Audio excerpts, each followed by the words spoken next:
नमस्ते प्यारे बच्चों।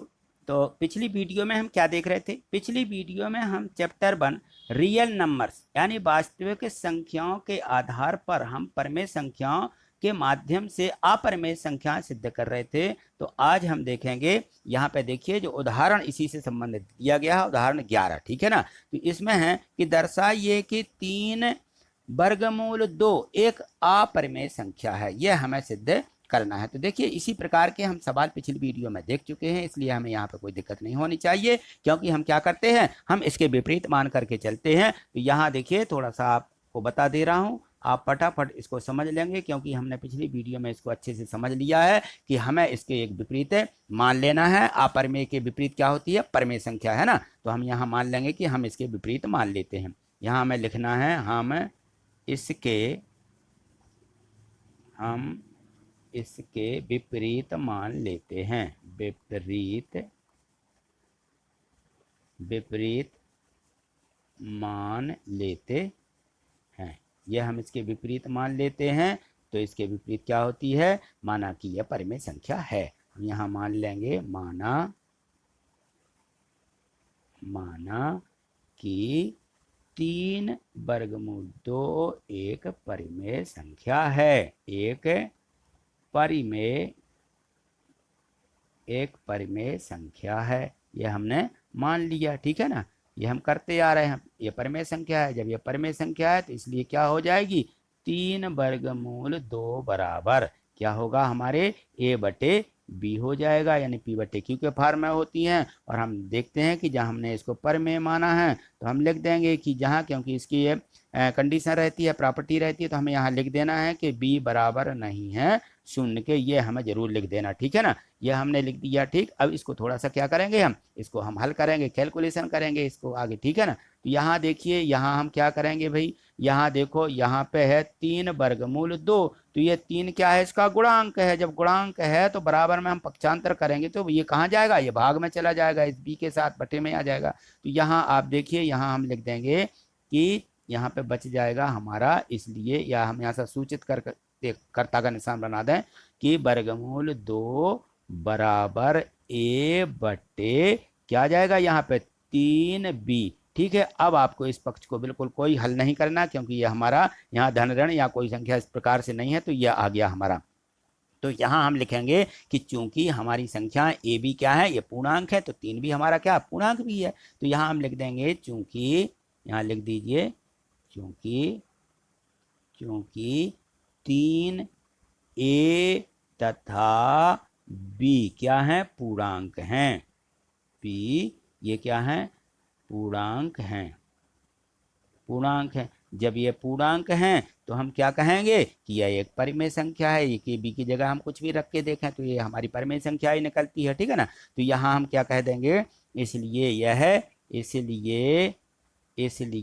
a बटे 3 b क्या है? एक परिमेय संख्या है। एक परिमेय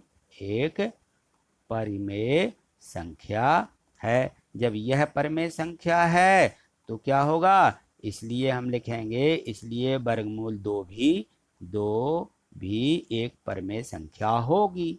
एक परिमेय संख्या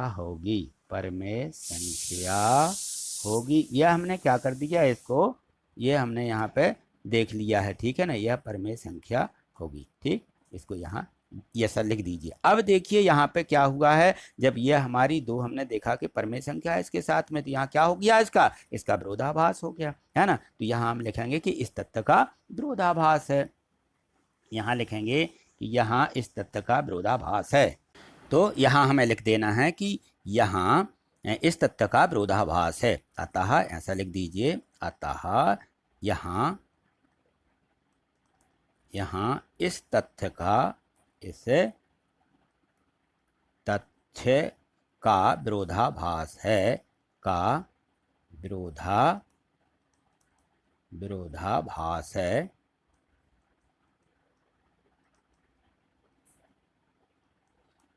कि ये क्या है? ये वर्गमूल 2 है कि वर्गमूल 2 ये क्या है? अपरिमेय संख्या है। वर्गमूल 2 अपरिमेय संख्या है। इसका क्या है, यहाँ विरोधाभास है। अपरिमेय संख्या है। तो ये जो विरोधाभास है क्यों हुआ है, हमारी त्रुटिपूर्ण कल्पना के कारण हुआ है। तो यहाँ हम लिख देंगे कि यह विरोधाभास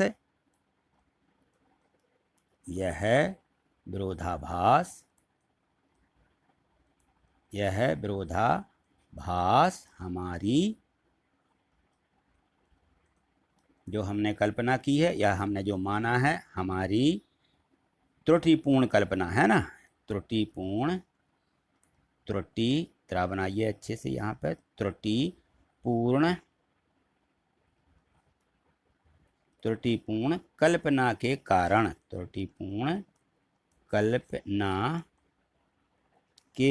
हुआ है,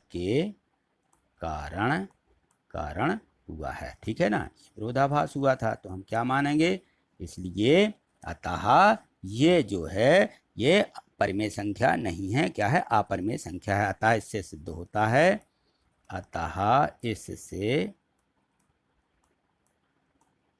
इससे सिद्ध होता है, यहाँ लिख दें हम, इससे सिद्ध होता है। क्या सिद्ध होता है भाई, कि ये जो हमने ये मानी थी संख्या, ये हमारी नहीं, ऐसी नहीं है, ये गलत साबित हुई हैं। हम सिद्ध होता है कि ये जो 3 वर्गमूल 2, ठीक है, 3√2 एक अपरिमेय संख्या है। ये अपरिमेय संख्या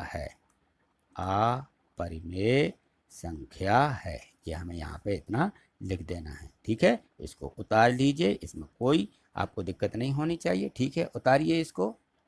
ठीक, अब देखिए जो हमारी प्रश्नावली दी गई है, प्रश्नावली 1.3, उदाहरण की जगह यहाँ पे हमारी प्रश्नावली को देखिए, तो मैं आपको यहाँ दिखा देता हूँ। ये है हमारी प्रश्नावली, यहाँ हम लिख दें कि प्रश्नावली कौन सी है, प्रश्नावली 1.3 का 1.3 के तीसरे का दूसरा सवाल देखिए, तीसरे का कौन सा, ये 2 नंबर में क्या दिया हुआ है, यहाँ लिखा है, ऊपर लिखा हुआ है कि सिद्ध कीजिए। तो यहाँ दर्शाइए की जगह हम चाहें तो यहाँ लिख दें कि सिद्ध कीजिए। क्या लिख देना है, यहाँ हमें लिख देना है उसी सवाल को, सिद्ध कीजिए, ये लिख दीजिए यहाँ पे।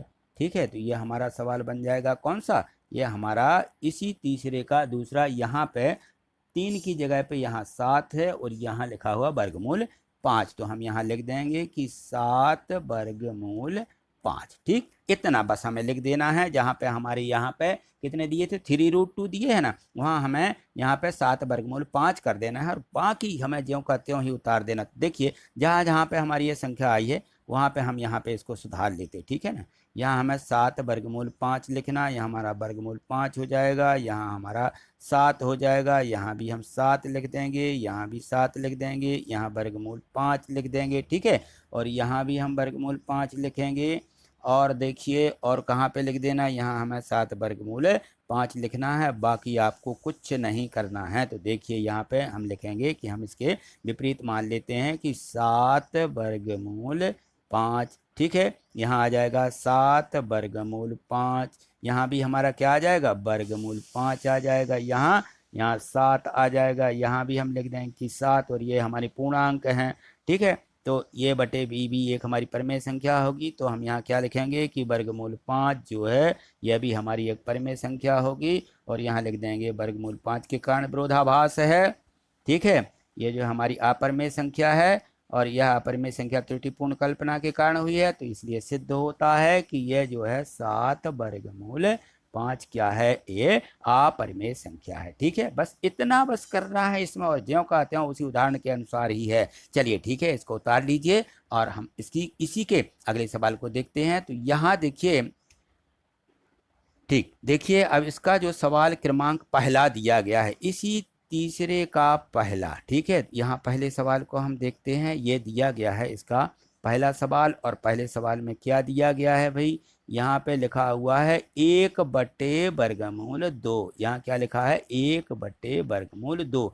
तो अब देखो यहाँ पे इसका कैलकुलेशन किस प्रकार से बनता है, हमें ज्यों का त्यों ही मानना है। तो यहाँ हम देखिए इसकी जगह पर हम 1/2 ही लिख देते, ठीक है। यहाँ पर भी हमारा 1/2 ही आ जाएगा। यहाँ पर भी देखते हैं यहाँ क्या आने वाला है, ठीक है। यहाँ ये देखो, तो अब हम यहाँ पे लिखेंगे, यहाँ भी हमें लिख देना, यहाँ भी हमें थोड़ा सा परिवर्तन कर लेना है, ठीक। तो यहाँ भी हमारा हो जाएगा परिवर्तन, और यहाँ भी हमारा परिवर्तन होने वाला है। तो अब देखिए यहाँ पे हमारा क्या आ जाएगा, यहाँ हम लिखेंगे कि 1/वर्गमूल 2, इतना बस करना है इसमें। और यहाँ आ जाएगा 1/वर्गमूल 2। अब देखिए यहाँ पे हमें इसको किस प्रकार से इसका हल करना है, कैलकुलेशन करना है। यहाँ देखो अंश में 1 है और यहाँ बटे में वर्गमूल 2 है, तो हम इसका क्या कर दें, यदि हम इसका व्युत्क्रम कर देते हैं तो यहाँ पे लिख देंगे वर्गमूल 2 बराबर, और बाकी आपको कुछ नहीं करना, वर्गमूल 2 बराबर ये a/b था तो ये हो जाएगा b/a। अब ये b/a हो गया तो ये भी हमारी परमेय संख्या है। चाहे हम किसी संख्या को ऐसा लिखें कि मान लीजिए ये 3/4 है, या हम लिख दें 4/3, तो क्या परिवर्तन हो गया, सभी परमेय संख्या ही तो हैं, है ना। तो यहाँ हम b/a हमारा व्युत्क्रम करने पर, यहाँ हम लिख देंगे व्युत्क्रम करने पर, व्युत्क्रम व्युत्क्रम करने पर, ये बस आपको लिख देना है करने पर। यहाँ हमने इनका व्युत्क्रम किया है, अंश का हर का अंश बना दिया, इसके बटे 1 आ गया, तो 1 का कोई मतलब नहीं होता है। तो यहाँ देखिए ये वर्गमूल 2 आ गया। यहाँ हम क्या लिखेंगे, यहाँ जो हमारी संख्या a/b है, तो यहाँ लिखेंगे चूंकि a तथा b पूर्णांक हैं, इसलिए a/b क्या होना चाहिए, एक परिमेय संख्या है। a/b क्या होगी, एक, यह हमारी परमेय संख्या होगी। जब a/b परमेय संख्या है तो यहाँ क्या लिखेंगे, वर्गमूल 2 भी क्या होगी, ये एक परिमेय संख्या होगी। तो यहाँ हम लिखेंगे, यहाँ इस तथ्य का विरोधाभास है कि वर्गमूल 2 जो है कि वर्गमूल यहाँ 2 आ जाएगा, ठीक। इतना बस आपको इसमें करना, बाकी और कुछ नहीं करना है। इसलिए यहाँ लिख देंगे, सिद्ध होता है कि 1/वर्गमूल 2 अपरिमेय संख्या है। तो इस प्रकार से आप इसको भी उतार लीजिए ज्यों का त्यों। तो अब मैं नहीं समझता हूँ कि आपको जो ये हमारा प्रश्नावली दी गई थी, ये हमारी एक्सरसाइज 1.3 है, इसमें से आपको किसी भी सवाल में कोई दिक्कत हुई होगी, क्योंकि इसमें जो है उदाहरण भी दिए गए थे और कुछ इसमें सवाल दिए गए थे। तो आज हमने इन सभी सवालों को अच्छे से समझ लिया है। और यदि मान लीजिए आपको कोई डाउट है भी, तो आप जो है कमेंट्स बॉक्स में कमेंट्स करके अवश्य बताइएगा। थैंक यू, धन्यवाद।